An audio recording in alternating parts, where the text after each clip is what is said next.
Bom, inicialmente, essa madeireira se chamava Mabi Industrial do Prata, que depois passou a se chamar Compré, ao ser adquirida por Salvador Vinha, um senhor italiano, aumentando o número de serviços prestados, um maquinário estrangeiro de primeira categoria, e deram início, então, a tal de Compré. Todo mundo conhece por Compré, mas o nome mesmo da empresa é Compensados Vinha Limitada. E nós entramos no ramo em 1960, quando meu pai e três sobrinhos e um primo adquiriram a máquina de laminar pinheiros. E assim nós fomos trabalhando, fomos fornecendo a Compré, adquirimos uma parte na sociedade junto com o Alexandre Bartelli, mas o Ângelo Bartelli faleceu ali dentro da empresa e a viúva resolveu vender e nós adquirimos a parte dos Bartelli, né? Sim, era um polo industrial, né? Porque na época era a maior indústria que havia no município. Então, praticamente, o pessoal, quase todo mundo trabalhava aí. Seria, como a gente comentou primeiro, seria a Vipal de hoje. Mas isso em meados de 50 e poucos. Né? Quando nós começamos, nós compramos a máquina e tivemos que adquirir os funcionários, porque não tinha tanta gente para trabalhar, porque necessitava bastante gente. Porque se você ver lá todos aqueles barracão lá atrás, aquilo lá é tudo secador de madeira. Então, nós tínhamos 2 jipes, que era para frente e para trás, levando lâmina para fora para botar no secador. Ali na laminadora nós tínhamos 20 empregados. É, só nessa máquina. Né? Só numa máquina. Tinha 115 funcionários. Naquela época, 115. Não, acontece que a empresa foi desativada já faz muitos anos, né? Faz mais de 20 anos. Tá, praticamente não tem mais nada ali, né? Fomos tirando aos poucos as coisas. E o que restou agora aí foi o terreno. Foram coisas que ficaram no passado, só e na lembrança. Eu acho que é bastante gratificante, porque foi o desenvolvimento da cidade ocorria através da madeira, né? Que era um polo madeireiro, Nova Prata, na época vivia da madeira, né? E os pinhais que haviam na época também. Hoje você não encontra mais nada. Tinha né? Madeireira Pertence, que se transferiu para Lages, ficou o Gabriel Cherubini, que ainda tem lá em cima na curva chamam de curva da Guajuvira, lá era uma potência também isso aí. E outra, a extinção da madeira também, né? Não foi mais ramo, a gente teve que até parar, porque a matéria-prima tu não encontrava mais na redondeza, né? Árvores assim que realmente interessasse para corte. Né? O que tinha de bom foi cortado. Então o que restou, ficou. Eram lâminas e compensados para móveis, né? Laminados de madeira. Caixa de uva, caixa de tomate. Tudo não aproveita. Nós não jogávamos nada fora. Tudo reaproveitado. Tudo. Né? Aproveitando. Ia muita caixa de tomate para São Paulo. Assim, ó, deu sustentação a muita família na época, né? Porque eram poucos postos de trabalho. Então, a grande maioria do pessoal da época trabalhava aí, né? Pais de família, assim, né? Tinha o bairro, por exemplo, Santa Cruz, logo no início. Aquele pessoal lá, praticamente todo mundo trabalhava ali. Quando começou a Santa Cruz ali, a maioria daquele pessoal trabalhava ali já com a gente daí. Não tinha nada por aí. Não, tinha que ir para casa comer, né? Não tinha... Uns iam para casa. Lá. Nós tínhamos 4 ou 5 empregados que os filhos iam trazer comida aí. Traziam comida a cavalo ainda na época. os pais que estavam trabalhando, né? Aí os pais nem iam para cá, porque era longe, sabe? E a pé na época. Talvez não dava nem tempo. Não dava tempo, né? Aí tinha que comer na empresa mesmo, mas eram os filhos que traziam a comida ao meio-dia. E outra também, acho que foi uma das pioneiras a começar a trabalhar de noite, né? Na época só tinha a nossa empresa que trabalhava de noite. Não era a noite inteira, mas era até 10 horas, meia-noite, tinha turnos, né? Depende, conforme vinha pedido, se tocava direto. Para poder entregar o pedido, sabe? Então a gente passava. Né? Às 6 horas começava outro expediente, outro turno, né? 6 horas da tarde. A verdade, até meia-noite, 10 horas. Na época já era uma grande coisa, né? A história do começo, eu estava lá com, acho que uns 12 anos, coisa assim. E eu fui estudar para padre. Aí quando eu voltei de férias, eu intencionava voltar para o colégio. Mas aí a minha mãe me convenceu de que eu tinha que ficar para cuidar do andamento, ajudar no andamento da família e tal. Aí que eu fiquei. Aí que eu entrei na marra nos móveis. Bom, meu pai sempre foi trabalhador desse ramo, né? Sempre trabalhou em madeira, trabalhou em Bassano, trabalhou em Bento Gonçalves e depois se mudou para aqui, para Nova Prata. Eu tinha 2 anos quando viemos para Nova Prata. Nasci em Bento Gonçalves. E eu fui crescendo, certo, também, né? Eu sou de uma família de 5 irmãos. O único que permaneceu em Nova Prata fui eu. E foi passando o tempo e meu pai quebrou os pratos com uma firma que ele tinha. E aí ele ele levantou a casa, que nós tínhamos uma casa de madeira, ele levantou a casa para poder trabalhar embaixo. Então ele botou os maquinários dele, máquinas, tudo que ele era muito inteligente, ele fez as máquinas para trabalhar. Ele fazia os moldes, a fundição de ferro, fazia a parte de fundir o ferro, ele fez umas quantas máquinas. Ele fazia as esquadrias, ele fez as esquadrias para a antiga rodoviária. Eu sempre estava junto com ele, ia junto, aprendendo e tal, blá, blá, blá. Antes eu trabalhava, fazia biscates, assim, coisas assim, pequenos trabalhos que me encomendavam, porque era difícil a vida. Minha mãe, para criar os 5 filhos, ela costurava, então eu ajudava um pouco no orçamento também da casa, fazia os quadrinhos e tal, coisa assim. Até a minha mãe tinha muito interesse em me ajudar a fazer as coisas. Aí eu comecei fazendo aberturas, janelas, portas, essas coisas. Depois então fui para móveis. Fazia muito cozinha, móvel de cozinha, fazia em série, fazia uma barbaridade daquilo lá. Me lembro que pintava tinha as cozinhas, fazia as cozinhas, pintava uma porta a cada cor. E aqui tinha, quanto mais colorido, mais fácil de vender. E vendia bastante lá para trás de Alves. Isso, e tinha o Ponzoni me fornecia as tábuas.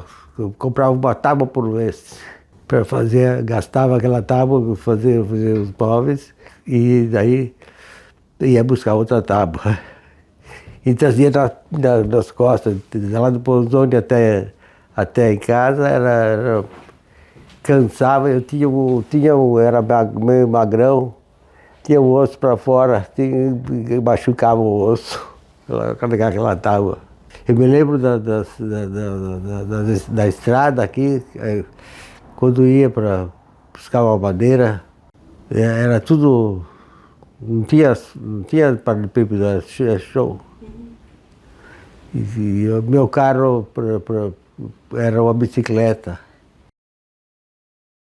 Mas eu ainda estou fazendo uns biscatezinhos, só para manter, dar saudade de fazer alguma coisa. Então, mas teve uma época que estava com bastante gente trabalhando lá, tinha 7, 8 pessoas. E eles foram aprendendo a trabalhar e cada um saiu e montou uma empresa também. Bastante gente aprendeu comigo.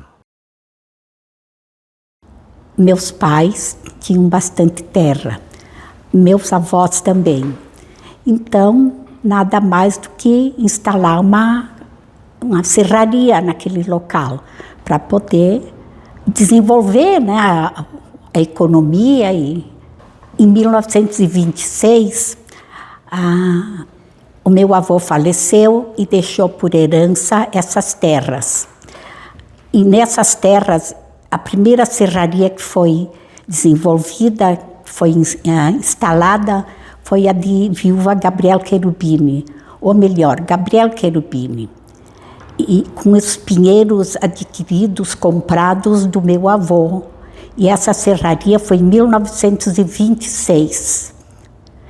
E depois nessas terras aí, já foram instaladas outras serrarias, daí do meu pai, de propriedade do meu pai, e em terras do meu pai também.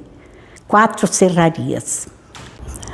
Eu trabalhei na contabilidade da cooperativa dos madeireiros. Então, era o que alavancava a economia do município, era a madeira. Tinha muitos sócios nessa madeireira e vendiam bastante. Era uma das empresas maiores aqui do município. Eu cuidava da contabilidade, então tinha um título exportação. E eu fiquei curiosa, digo, mas exportação? Mas na exportação era para o Rio de Janeiro.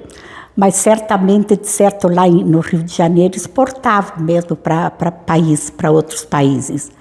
Mas era uma madeireira muito forte, que recebia a madeira dessas outras madeireiras aí. E depois levava para Porto Alegre em caminhões. Caminhões internacional, a marca internacional, com a inscrição na porta da cooperativa dos madeireiros Pratense Limitada. Até numa certa ocasião,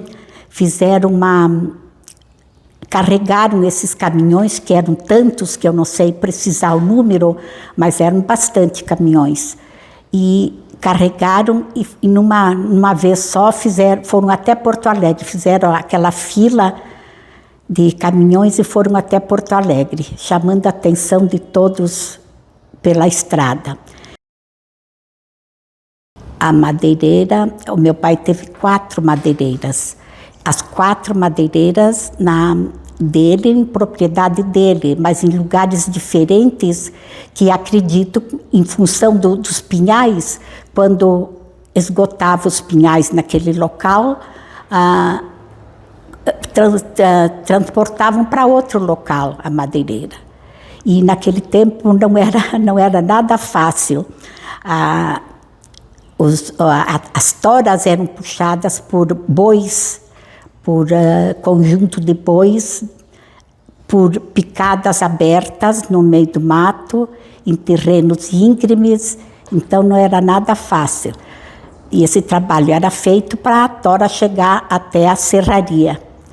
Muitas vezes causava até acidente por causa do terreno acidentado e puxado por junta de bois, né? Naquela época as toras eram grossas. E vou até mencionar que tinha uma tora lá na terra do meu pai, que era tão grande, só que ela era oca, não podia ser diferente por causa da circunferência dela. Ela não podia ser senão oca mesmo. Então dava para fazer uma casa, morar dentro, né, dessa tora, de tão grande que era. Sim, a importância, a madeira é muito importante mesmo. Tanto é que foi a principal economia aqui do município. Mas acontece que hoje em dia a pessoa tem que pensar muito antes de cortar uma árvore, né? Eu, por exemplo, eu recebi de herança 60 hectares só de mato, mas não quero nem que olhem para o mato, quanto mais derrubar uma árvore. Mas eu penso muito, eu amo muito a natureza. A diferença é que naquela época não tinha legislação, a madeira era abatida, a árvore era abatida e não tinha legislação. Essa legislação começou muito aos pouquinhos, ainda quando eu trabalhava na madeireira, e a única coisa que eles exigiam é que o madeireiro plantasse pinhão. E como experiência, a própria experiência que meu pai tinha, não adiantava plantar o pinhão. Era plantado e uma determinada ave, que eu não lembro o nome, comia o pinhão. Mas assim mesmo, tinha uma ave, não sei se essa mesmo que comia, ela plantava. Tinha uma ave que plantava o pinhão, mais do que a pessoa, porque ela plantava em vários lugares para comer. E em determinados lugares ela esquecia e ficava plantado e nascia o pinheiro. Geralmente esse pinhão que ela esquecia o lugar era próximo a outra árvore, então um local assim que os animais não comiam, não pisavam. Então era o nosso plantador de pinhão, era uma ave. Quem cuidava praticamente da serraria era meu pai. E depois tinha os empregados, arrastador, o serrador. O arrastador é esse que trazia a tora do mato até a serraria. Tinha outros encargos aí. Inicialmente, o pinheiro era marcado, porque era medido e só era batido o pinheiro com mais de 40 centímetros de circunferência. E daí, abatido, era puxado por esses bois pelo mato íngreme, como eu disse, por picadas. Anteriormente abriam as picadas e era levado até a serraria. E na serraria era serrado conforme a época, os pedidos ou a evolução da economia, o que mais era pedido, era feito toras de tábuas de, se dizia tábuas de polegada, que é o modo essencial ali, o princípio é polegada, é aquela tábua pesada, grossa, né? E depois podiam fazer também tábuas mais finas, que servia para forro, para parede, mas lá na serraria a madeira ia bruta para a cooperativa. Na cooperativa que também eu trabalhei, que eu era a contabilista, lá que faziam o beneficiamento na madeira. O nome da madeireira era Severino Pandolfo, né? Que era meu avô. Aí, quando começou essa madeireira, começou com o nome de José Pandolfo e Severino Pandolfo e os filhos do Severino Pandolfo, que eram o Ernesto, o Alcides, o Antônio, o Nelson e foi, tinha 11. Aí eles começaram em São Jorge, com uma laminadora. Depois disso, eles vieram para Nova Prata. Depois os vizinhos começaram a reclamar e eles foram se instalar lá em São Cristóvão, porque eles trabalhavam de noite, tinha muito barulho de máquina e não sei o quê. Aí eles foram lá para São Cristóvão, lá perto do campo de aviação.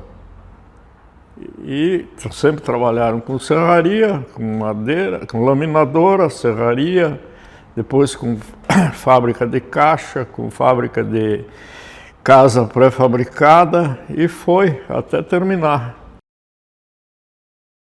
Bom, eu sou filho do Alcides Pandolfo, que sempre era o diretor. Aí ele, como era uma firma de família, eu assumi no lugar do meu pai. Eu já sou a terceira geração da firma. E essa terceira geração encerrou a firma, eu fechei a firma aí, por causa que a madeira já não tinha mais condições de trabalhar com a madeira. Nessa época aí fechou umas quantas madeireiras, fechou Estela, fechou uma firma que trabalhava, o Djalma, o Búfalo, não me lembro o nome, e não tinha mais condições não tinha mais matéria-prima para a serraria funcionar. Foi tudo, né? Aqui foi tudo. A Nova Prata começou porque tinha mais de 40 serrarias, me disseram, aqui em Nova Prata. Antes dessa época que eu comecei a trabalhar.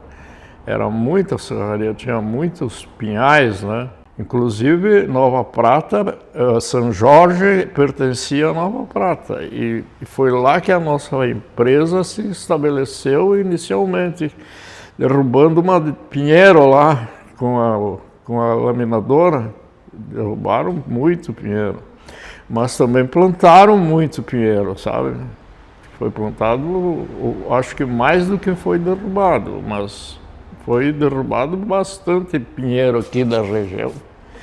Imagina, 40 serrarias, é muita serraria. E lá em São Jorge eles compraram um pinhal.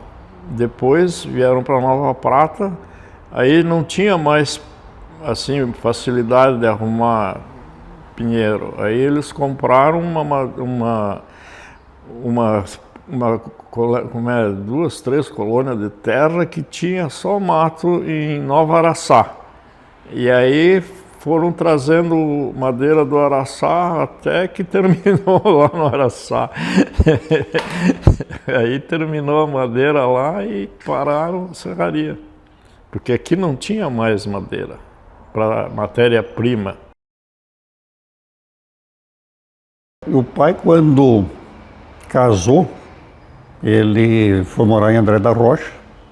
A minha mãe é natural do André da Rocha. Meus irmãos, os 4 irmãos mais velhos, nasceram em André da Rocha. E o pai iniciou a vida dele como carreteiro. Ele puxava madeira nas serrarias para levar para o Rio das Antas fazer balsa, para embalsar, para descerem nas enchentes.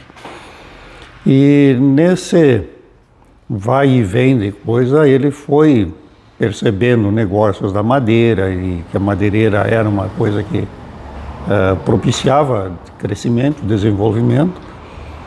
E aí com uns amigos, tinha um amigo do pai foi amigo durante muitos anos e ajudou bastante o pai, que tinha madeireira, e o pai fazia os fretes para ele. O pai aparecia os negócios e falava para ele, tem um negócio assim e tal, Reinaldo compra você. Mas eu não tenho dinheiro, eu te empresto o dinheiro, tu compra e tu vai fazendo. E o pai iniciou a atividade dele de madeireira assim. E ele começou com madeira em Protásio Alves. O ano eu tenho que fazer umas contas para ver quando é que foi isso, mas deve ter sido por volta de... O pai nasceu em 1911, e isso deve ter sido lá por volta de 1936, 38. Ele era bem novo, quando iniciou a coisa, casou também com 20 e poucos anos. E aí ele desenvolveu a questão de madeira e continuava levando madeira para o Rio das Antas, fazer balsa, descer o rio abaixo para Porto Alegre, para o mercado. Tinha que depois eu fiquei sabendo através do tio Hermindo, que o pai, quando ele faleceu, eu era muito criança, não convivi com isso. Então, as histórias que eu vou contar são coisas que me contaram. Meus tios contaram e outros que conviveram com ele. E daí o tio Hermindo dizia que o pai era muito mais sabido que os outros. Porque ele a serraria do Reinaldo sempre serrava mais que os outros. E não se davam conta por quê. Aqui tem um protótipo de uma madeira, de uma balsa, né? Aqui seria isso aqui, uma tábua, e eles faziam isso, um em cima do outro, ela ficava a parte submersa, e a parte em cima, daí faziam um acampamento e ia embora. E o pai não serrava madeira de polegada, madeira fina, só serrava madeira grossa. E aí o tio Hermínio dizia, nós fazia, para fazer 3 tábuas, 3 fios. O Reinaldo dava 2 fios e tirava uma tábua de 3 polegadas. E quando eu chegava em Porto Alegre para vender, ele vendia primeiro que os outros, porque qualquer madeira que precisasse ele tinha, qualquer bitola. Então ele sempre era o primeiro a vender, vendia mais caro, serrava mais, e a gente não entendia o que era. e era porque ele fazia madeira mais grossa. E eles outros não queriam fazer porque a madeira era tudo à mão. Então uma tábua de 3 polegadas, que são uma polegada de 2,5 centímetros, né? Então era grossa, por 30 de largura e 5,5 metros de comprimento, bastante peso. E era de cima do ombro, para levar para secar. Então ninguém queria fazer isso porque era muito pesado, era difícil, os peão não gostavam. Mas o pai paleteava a madeira também. Ele era o dono da serraria, mas trabalhava junto. E a mãe contava que vinha com o ombro em carne viva, tinha que botar um pano, umas coisas. Mas todo mundo fazia porque o dono fazia junto, né? Então, isso dava, ele serrava 3 vezes mais que os outros. E aqui na região não era, foi só o pai, teve outros membros da família Cherubini, que também eram madeireiros, a origem, os Cherubini, todos são ligados à madeira, porque era a atividade que da época, né? Muito pinheiro, araucária, e trabalhavam nisso, e a comercialização era grande, tudo crescendo, precisando de madeira para construção, né? Nova Prata teve uma indústria, a indústria de madeiras pratense. Essa pratense chegou a ser a maior exportadora de madeiras do Brasil. Eu trabalhei com madeira num período curto, né, em Lages. Nós fomos, quando eu casei, fui para Lages, trabalhar na madeireira que era do pai e dos irmãos, da família nossa. Fornecíamos madeira para pratense. Nós serrávamos a madeira de tipo exportação, nós vendíamos para a pratense, e a pratense depois exportava. E as outras mais, vamos dizer, de uma classificação mais baixa, aí ficavam no mercado interno. Ou ali em Lages mesmo, se vendia muito para o Rio de Janeiro, para a construção do rio. Aí eu trabalhei em Lages 2 anos, como madeireiro, né? Aprendi um pouco de lidar com madeira lá. Era eu e um cunhado meu, Tomédio, morava aqui do lado do museu, filho da tia Bimba, dona Adelina, foi professora aqui, né? Que ela era irmã do meu pai. O meu pai foi madeireiro muito tempo, depois ele parou com a serraria, comprou campo, virou criador de gado e não cortou mais madeira. Os matos que tinham na fazenda permaneceram sem mexer. E aprendemos a ter muito respeito com o araucária, porque a gente deve muito, muito para o araucária. O que ele construiu, o que foi feito, foi em cima do pinheiro. Como também a Serra das Antas, o Rio das Antas faz parte da nossa história. Que descer o rio abaixo para chegar em Porto Alegre, a odisseia que era para esses homens fazer isso. Né? Uma coisa que é difícil de imaginar. E eles iam só quando dava enchente, senão o rio não era navegável. Eles tinham que ter um grande grau de loucura, né, para fazer isso. Porque não, certo da cabeça não ia fazer. Todos os madeireiros levavam a madeira que produziam do ano, levavam para a beira do rio para descer para o mercado, para Porto Alegre. E as enchentes, elas eram cíclicas, era sempre naquele período. Teve um ano de dar uma enchente fora de época. E isso causou um prejuízo muito grande a todos os madeireiros, porque o rio subiu, e as madeiras estavam lá, não estavam preparadas as balsas, e a madeira foi rio abaixo. Então causou um enorme prejuízo, porque era o trabalho de um ano, praticamente. E isso causou um prejuízo para a região toda muito grande. Né? Porque as madeiras também iam para lá, eram marcadas, com as iniciais de cada madeireiro. Né? Então isso deu um prejuízo muito grande. Teve também num ano, nesse ano dessa enchente, eu não sei precisar que ano foi, meu pai perdeu a madeira, a serraria que ele tinha queimou, e a casa que ele tinha aqui, onde o terreno era nosso ainda, também queimou a casa. Ele ficou sem a madeira que ele tinha produzido, sem a serraria para produzir e sem a casa para morar. Aí até fazer a casa que tinha, onde tem o prédio Reinaldo Cherubini agora, ele ficou na casa da minha avó. Na verdade, quando meu bisavô ele veio da Itália, ele se instalou em Garibaldi, na época aí, ao redor de 1890. E desde então a família trabalhou com madeira, né?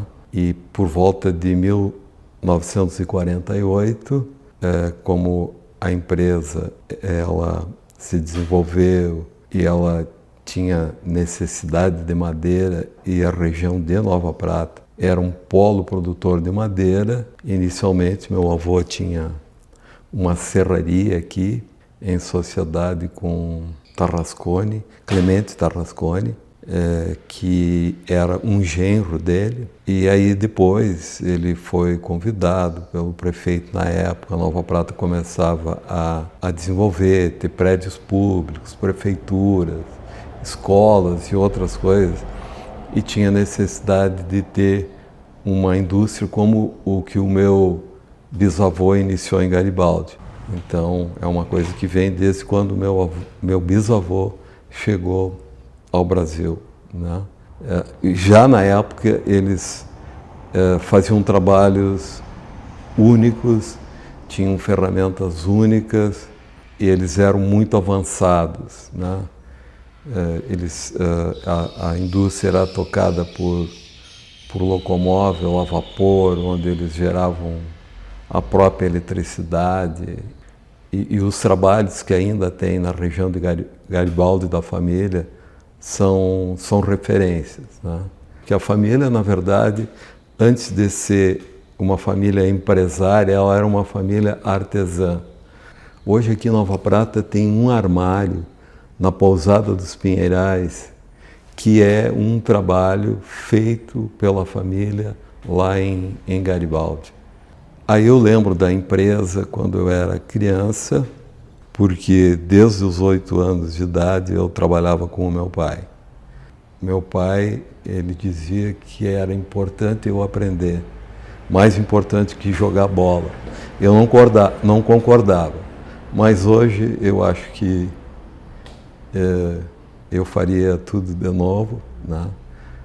Porque com 8 anos de idade ele cortava madeira para mim, eu já montava os primeiros brinquedos. Com 8 anos eu ganhava meu próprio dinheiro, eu vendia os brinquedos. Eu sabia tornear com 8 anos de idade, eu sabia várias coisas, né? E isso foi muito importante numa etapa posterior da minha vida, né? Eu me criei dentro de uma fábrica de móveis, né? E aprendi muito com meu pai. Não só a parte da habilidade em trabalhar, mas sobre valores e princípios. Foi até a época que eu fui estudar fora. Fui estudar fora com 15 anos de idade. Eu fiz o 2º grau em Porto Alegre, no Julinho, e depois fiz faculdade, e mais tarde eu voltei, né? E aí assumi a empresa. Na época a empresa era pequena, mas eu lembro também que se faziam muitas casas de madeira, né? Muitas casas de madeira. E a gente consumia muita madeira, a gente tinha serraria própria e a gente tinha caminhões que iam comprar madeira, tudo que era lugar, inclusive do Paraná, eu me lembro que vinha madeira, que o pessoal do interior vinha e dizia para o meu pai o que eles queriam. Aí o cara dizia, eu quero uma casa tanto por tanto, assim, assado. Aí meu pai fazia toda a relação de material, né? Então ele funcionava como produtor, ao mesmo tempo orientador, era alguma coisa assim como um engenheiro, um consultor, assim, né? Forjado na lida e não na universidade, né? Meu pai era um exímio preparador de ferramentas, máquinas, e aí eu era o ajudante dele, né? No sábado de tarde, aí quando não se trabalhava mais de tarde, aí sobrava eu como ajudante do meu pai, né? E depois, com 15 anos, eu fui estudar em Porto Alegre, aí eu me formei, eu fiz engenharia mecânica e civil e comecei a trabalhar, né? Como na área. Mas depois de um tempo, aliás, eu sempre quis um dia voltar, né? Então, esse período que eu estava em Porto Alegre estudando e que tive um escritório em Porto Alegre, a gente, assim, nesse período, foi um período que eu recém tinha formado, a Vipal era pequena e praticamente todas as obras que tem hoje em Nova Prata da Vipal foram, como um exemplo, foram obras dessa minha empresa de engenharia e arquitetura. Mas num período, como eu vinha seguido para cá, eu tive um cliente que me provocou para fazer algumas coisas.